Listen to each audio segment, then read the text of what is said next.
I've had my fair share of misogyny in the past. I love e-girls in my games, but on the enemy team, there's always that one dude that will join me on my quest of getting it to 20 deaths. What the? And while I have spoken about it, it oftentimes just put an even bigger target on my back or is met with people not understanding why I was upset, because after all, it's just one troll or one comment, but it's not, because misogyny is societal. Okay, put your keyboards away. Through my analysis, I've tried to be as objective as possible, collecting hundreds of screenshots of other women's experiences through primary research. My goal is to not bash men because frankly, anyone could be misogynistic. And you know what's worse than misogynistic men? Misogynistic women. While I did originally do this video essay for a university final project in November of 2024, which I got 95.5% on by the way, I do think that it's an important topic to discuss. I hope this video not only sheds light on how one comment makes more of a difference than you think, but also gives women and marginalized genders a space to feel included, seen, and heard.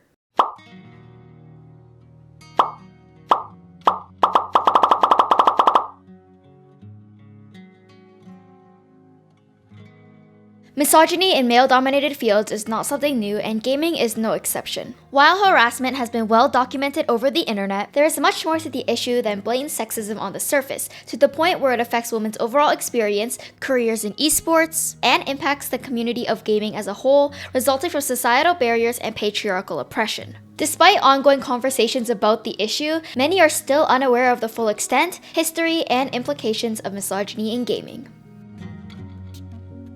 To understand how the misogynistic culture of gaming came to be, we need to look at history. Society has always put an emphasis for women to focus on beauty, reflected in video game marketing where the sexualization of female characters only propelled the objectification of women. Additionally, while video games are a common hobby for boys to play with their friends, girls are often discouraged as it's not seen as a girly hobby to have, further propelled by the lack of proper female representation in gaming. These societal barriers and the lack of marketing towards girls to the overall idea that video games are not for girls makes it so that many women don't even get into gaming in the first place. Once women make it past the initial barriers of getting into gaming, the male-dominated culture creates an unwelcoming experience for many. On one hand, women are often treated differently with unwanted remarks about how attractive they sound, asking if she has a Snapchat, or being continuously asked to play even after saying no. Not only does this harassment create an uncomfortable situation for women, but it also fuels a lot of reasoning for men to harass women as they find it unfair that they get special treatment even if it's unwanted just for existing. And on the other hand, there are also players who genuinely just want to harass women,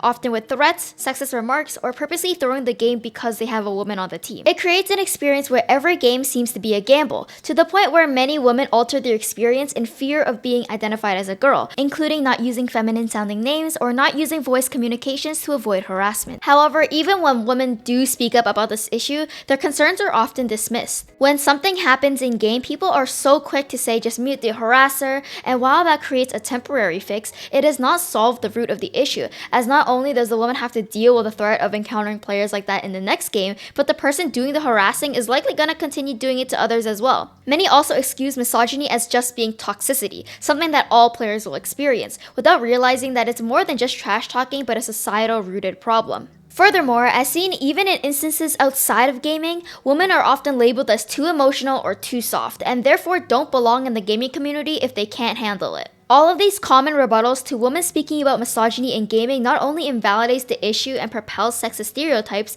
but it also puts the burden on the victims of the situation. Another stereotype is that girls can't be good at video games. For women who play competitive games, they have to push harder to prove that they deserve to be in the rank that they're at. One common phenomenon that relates to this is boosting, a term that means playing with someone else who is more skillful in order to get a rank better than they deserve. Women often get accused of being boosted, sometimes without any prior knowledge, and the effect is worsened if the girl chooses to play with male teammates, as people automatically assume that the man is boosting the woman. And if it's not about playing with others, then people will usually resort to criticizing an unskilled method, like playing a certain role or characters, luck, or even stat checking to see where the player is lacking. Of course, while all these factors could apply to anyone, not just women, men are far less likely to face these accusations. This all stems from confirmation bias, which is the tendency to search for information that validates one's belief. And with misogynistic players, they are likely to jump to conclusions that fit their narratives, when in the first place, they might have not even looked into it if it was a male player. Additionally, because of the societal barriers previously discussed, many girls don't get into gaming until later in life, which overall makes it so that many women do not have the same amount of experience compared to male counterparts. However, this reinforces stereotypes of girls being inherently bad at games because of their identity. So if you're a girl and you're bad at video games, it is because you're a girl. But if you're a girl and are good at video games, then the only way to actually deserve it is that if you play solo queue, only play difficult roles and characters, have amazing stats across the boards, and never have a bad game, because people will use that as an example of why you actually suck.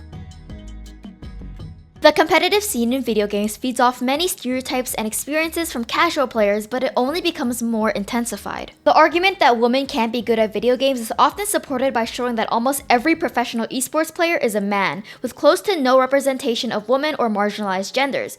However, in order to understand why this argument doesn't work, the full picture needs to be taken into account. The reason for the lack of female representation in pro play comes as a result of societal, cultural, and environmental influences, not by gender. If you recall, there's a combination of social barriers for women to even get into gaming in the first place. Then, they're constantly being told that they can't be as good as men, which can not only demotivate women to try to improve at video games, but also fuels the harassment that causes many girls to play less or even drive them away from gaming altogether. And even if they get to a level to be considered good, there's constant criticism because people want to find a reason to believe that they can't be good at a video game by highlighting any flaws, whereas men will almost always get away with the same thing. All of these factors make it an unfair and discouraging path for women to even try to pursue professional esports. And congrats! Even if you happen to bypass all of those barriers, some teams will literally refuse to play with women at all.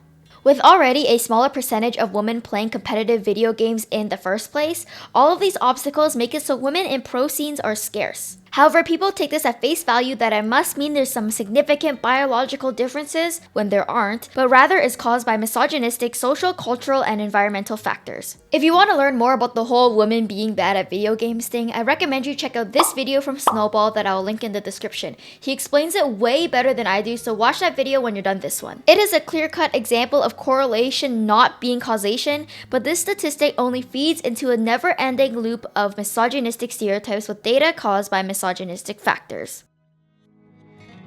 For female content creators, it not only subjects you to being on the receiving end of all the criticism and stereotypes even more than the average player, but there are even other factors caused by the patriarchy that makes pursuing gaming content creation tricky. As you may recall, the patriarchy has pushed the idea that the most important thing a woman can be viewed for is her beauty, leading to the objectification and sexualization of women in society. This creates a double-edged sword, as just by existing, many people will attribute any success to gender or good looks, creating a lack of proper recognition of hard work and dedication, which can be very demotivating. On the contrary, if a woman takes the opportunity to play into the male gaze, they're shamed for using their looks to succeed anyway, even though the whole premise only works because there is a market for it composed of men. In either case, it's a lose-lose situation. If you play into the patriarchy and use it to your advantage, you are shamed. And even if you don't, people will still say that you didn't deserve it when you're simply just existing.